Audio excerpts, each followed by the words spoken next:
Cabinet मंत्री कृष्णलाल पंवार ने रोहतक में अहम प्रेस कॉन्फ्रेंस की। इस दौरान मंत्री कृष्णलाल पंवार ने मीडिया से कई मुद्दों पर बात भी की।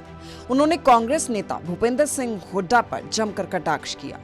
कहा कि भूपेंद्र हुड्डा केवल सत्ता पक्ष पर आरोप प्रत्यारोप कर रहे हैं, लेकिन हरियाणा की विधानसभा में अपने विधानसभा गढ़ी सांपला किलोई या फिर रोहतक के लिए कोई भी सवाल नहीं पूछते। 91 से मैंने 8 चुनाव में लगातार लड़ता आ रहा हूँ। 91 से अप टू डेट मैं पहली बार देख रहा हूँ कि आज तक विपक्ष का नेता नहीं बन पाया। और दूसरी बात मैं कहता हूँ कि भूपेंद्र सिंह हुड्डा कांग्रेस का सीनियर लीडर है।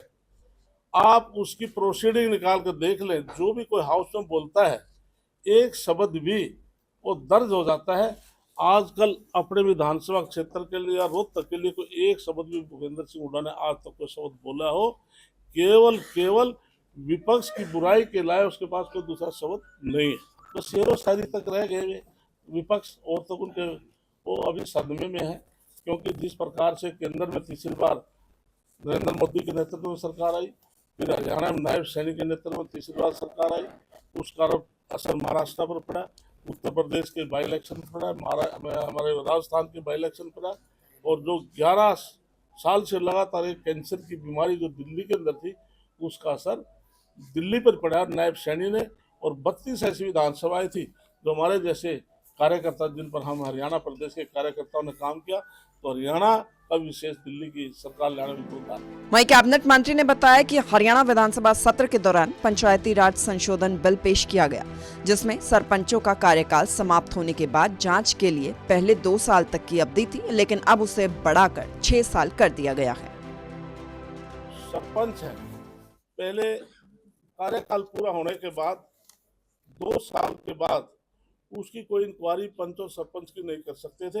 अब हमने उसमें 6 साल का प्रावधान किया है कि 6 साल के बाद तक भी उसकी इंक्वायरी हो सकती है। दूसरी एक अमेंडमेंट हमने पंचायती विभाग की तरफ से हम लेकर आए थे कि 20 वर्ष पूर्व किसी गांव के अंदर ग्राम पंचायत की जमीन में, तालाब में ना हो, फील्ड में ना हो, कृषि भूमि में ना हो, गलती से किसी ने कोई मकान बनाया है तो उसको हम मालकाना हक हम देने जा रहे हैं। वहीं कैबिनेट मंत्री ने जानकारी दी कि विधानसभा में नया कानून लाए हैं, अगर यमुना या फिर कैनाल में कोई केमिकल या गंदा पानी डालेगा तो उस पर फाइन लगाएंगे।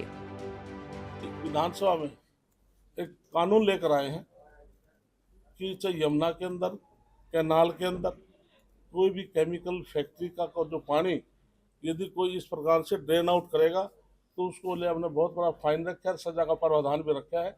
इसलिए हम चाहते हैं कि यमुना है चाहे कैनाल है, उसमें जो इंडस्ट्रीज का जो केमिकल के जो पानी है वो नीचे ना जाए, और उनको STP लगाएं, जिससे कि पानी को शुद्ध कर करके किसानों को दें, या ड्रेन में जाए तो किसान वहाँ से पानी यूटिलाइज कर सकता है। आपको बता दें कि रोहतक में कैबिनेट मंत्री पत्रकारों से रूबरू हुए।